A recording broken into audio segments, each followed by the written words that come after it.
2NURFM News for our sponsor, Tile Warehouse Warners Bay. Open 7 days for your convenience.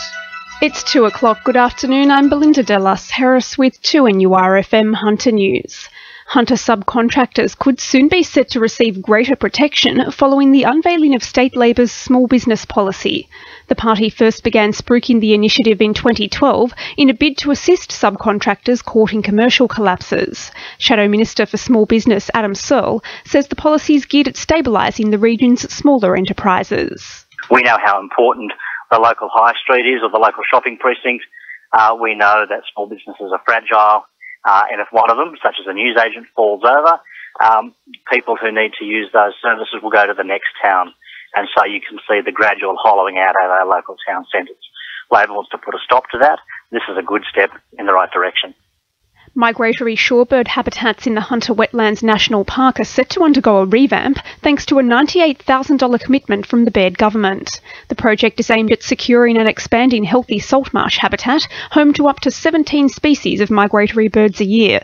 Liberal candidate for Port Stephens Ken Jordan says it's about providing dedicated volunteers with an extra level of support. It goes to the volunteer group, and it's a volunteer army, and we'd be lost without volunteers, but the volunteers to make things happen and to remove weeds and to plant new salt marsh need dollars to make it happen.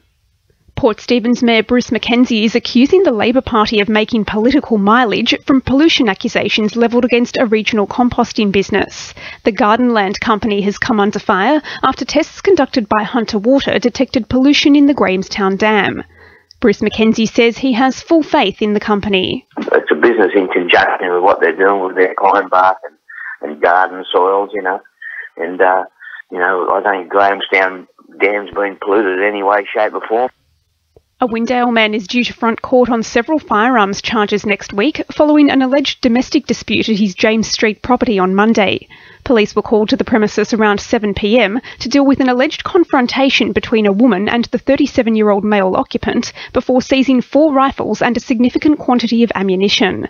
Joanne Elliott from police headquarters says he's facing serious firearms breaches. When police arrived, they've seized 4 rifles from the home. One of the rifles, police will allege, had a silencer attached to the barrel. Now, a 37-year-old man was arrested at the house, taken to Charlestown Police Station. He's been charged with intimidation, possessing prohibited weapons. He also had his firearms licence suspended. Now, that man has been granted conditional bail to appear in Belmont Local Court on the 30th of March.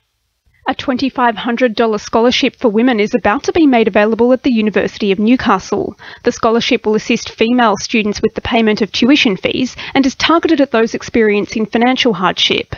Lord Mayor Nuatali Nelms says the scholarship is a major step forward.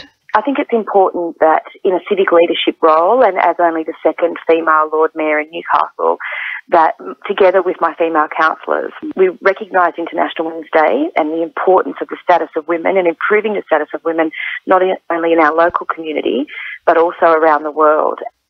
Lake Macquarie residents are being encouraged to walk more often and help promote health, well-being and happiness as part of an international charter for walking. The campaign has been met with calls to increase the annual construction of 1.6 kilometres of footpaths in the area. Councillor Kay Fraser says additional funding is important to see an increase in footpaths. We'll be looking at state and federal government to help provide any more walking paths, but council does have a number of initiatives to engage with them to provide additional foot paving. In finance, the All Ords is up 4.4 points at 59.38 and $1 is buying 78.78 US cents. Now with sport, Jacinta Lee. There's expected to be several changes to the Newcastle Jets lineup ahead of Sunday's clash with Adelaide. Sam Gallagher and rookie Radovan Pavicevic are the top picks to replace winger Andrew Houle, who's on duty with the Ollie Roos. Nick Cowburn again set to cover at right back for an injured Scott Neville. Meanwhile, Zenon Caravella is tipped to return to the fold after recovering from a minor hamstring issue. Coach Phil Stubbins says it's about building on what they've done right. Things have been structured in a way that we've been more effective. We'll obviously look at their strengths and weaknesses and try and exploit our strengths against them. The Knights have named an 18-man starting lineup ahead of Saturday's clash against Penrith.